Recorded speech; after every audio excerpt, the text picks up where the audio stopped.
850 বছর আগে লক্ষণ সেন গিয়েছিল, আর আপনি গেলেন তারপরে। কি রাজনীতি করলেন আপনি এবং আপনার সাঙ্গপাঙ্গরা? এখন আপনাদের মধুর হাড়ির সন্ধান পাওয়া যাচ্ছে। একজন গৃহকর্তা গৃহকর্মী যারা তাদের কাজ করেছে, এখন তাদের অ্যাকাউন্টে 100 কোটি পাওয়া যায়, কোটি কোটি পাওয়া যায়। আলাউদ্দিনের চেরাগ জ্বলে, আর সেই তারাই বেগম খালেদা জিয়াকে 3 কোটি টাকার জন্য মামলা দিয়ে বলেছেন তিনি এতিমের মাল আত্মসাৎ করেছে। এই জন্যে তাকে সাজা দেওয়া হয়েছে, তাকে একা জেলে রাখা হয়েছে, তাকে উপহাস করে বলা হয়েছে আপনি আর কি চান, একটা জেল পুরো আপনাকে দিয়ে দিয়েছি।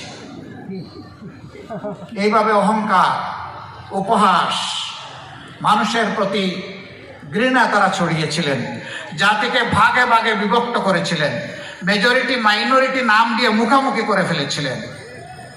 আলহামদুলিল্লাহ, আমরা ধন্যবাদ জানাই আমাদের পরিযার টুকরা ছাত্র যুব সমাজকে।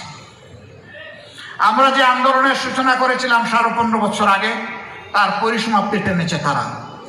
আল্লাহর দরবারে শুকরিয়া, আল্লাহ তাদের সম্মান বৃদ্ধি করে দিন।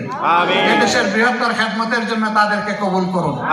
তারা একটা অসম্ভব ধরনের কাজের নেতৃত্ব দিয়েছে, জীবন বাজি রেখে নেতৃত্ব দিয়েছে।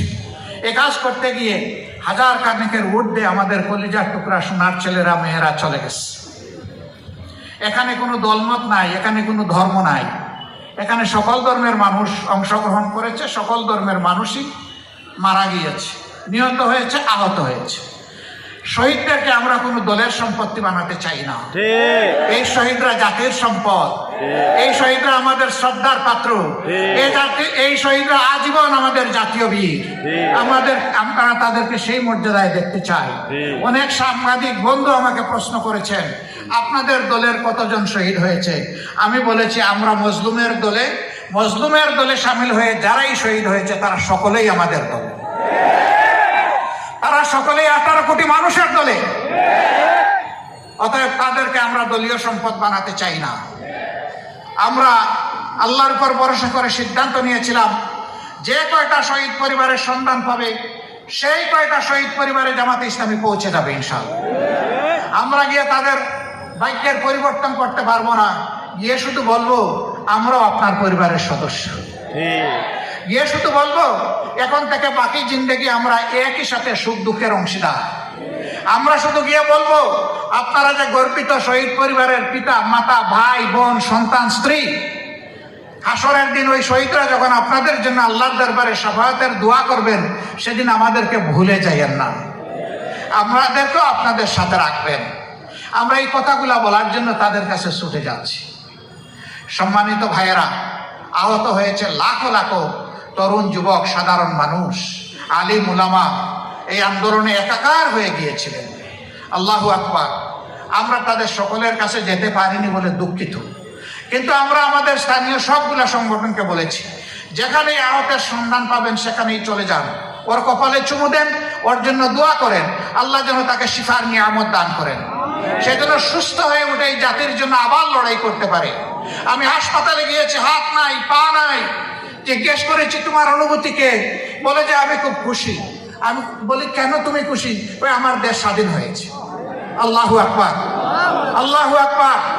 আমি জিজ্ঞেস করেছি বাকি জিন্দেগি তোমাকে তো সতর্ক হয়ে চলতে হবে, বলে যে প্রয়োজনে আবার লড়াই করব, এক হাত চলে গেছে আরেক হাত দেওয়ার জন্য প্রস্তুত আছি। আল্লাহু আকবার।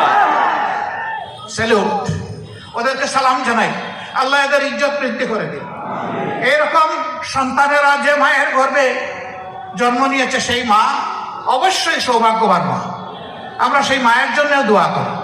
সম্মানিত বন্ধুগণ, দুঃখের কাহিনী, শহীদ পরিবারের কাছে যখন যাই দুঃখ ধরে রাখতে পারি না। একজন একটু আজানের জবাব দেবেন। আমি রাজশাহীতে গেলাম, একটা তরুণী মেয়ে, তার শাশুড়ি এবং পরিবারের সদস্যরা তার নিয়ে আমার সামনে আসলেন। সে বিয়ের হয়েছে 1 বছর, স্বামী রিক্সা চালাতেন, এই আন্দোলনে তিনি শাহাদত বরণ করেছেন। আমি তাকে জিজ্ঞেস করলাম মা তুমি কেমন আছো? সে কেঁদে দিয়ে বলল আপনি আমাকে মা বলেছেন, আমি শান্তি পেলাম, কিন্তু আমার গর্ভের সন্তানের কি হবে? আমার গর্ভে তো 6 মাসের সন্তান। সে চোখে অন্ধকার দেখছে। আমি তাকে বললাম আল্লাহ আছে, আর আজকে থেকে তোমার সন্তানের আমরা হচ্ছি অংশীদার।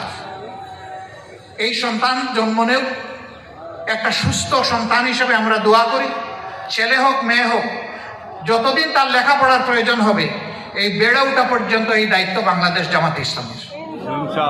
তোমারও পরিবারের দায়িত্ব বাংলাদেশ জামাতে ইসলামের। আমি কথা বলেছি ঠিকই, কিন্তু আমি কি তার স্বামী ফিরিয়ে দিতে পারবো? ওই সন্তান যখন ভূমিষ্ঠ হবে, তার মুখে যখন জবান ফুটবে, সে কি বাবা ডাকার কাউকে পাবে? যখন দেখবে তার মতো সন্তানেরা কাউকে বাবা ডাকে, কাউকে চাচা ডাকে, তখন সে চাচা পাবে, কিন্তু বাবা তো পাবে না। ঠিক ঢাকার সাইনবোর্ড এলাকায় এক মহিলা, তিনি ওই সমস্ত গুলাগুলির দৃশ্য দেখার জন্য জানালায় একটু মুখ বাড়িয়েছিলেন। আকাশ থেকে ছোড়া গুলা এসে তার বুক এফুড় উফড় দিয়ে তাকে দুনিয়া থেকে নিয়ে গেল। তার 2 মাসের সন্তান, স্বামী গার্মেন্টস কর্মী, গরিব মানুষ। আমরা বলেছি আমরাও আপনার পরিবারের সদস্য এবং আপনি এখন থেকে আমাদের পরিবারের সদস্য। আলহামদুলিল্লাহ, আমরা যতটুকু পৌঁছতে পারছি আল্লাহর উপর ভরসা করে আমরা এই দায়িত্ব নিচ্ছি। আমরা সরকার নই, কিন্তু আমরা সরকারের চাইতেও যিনি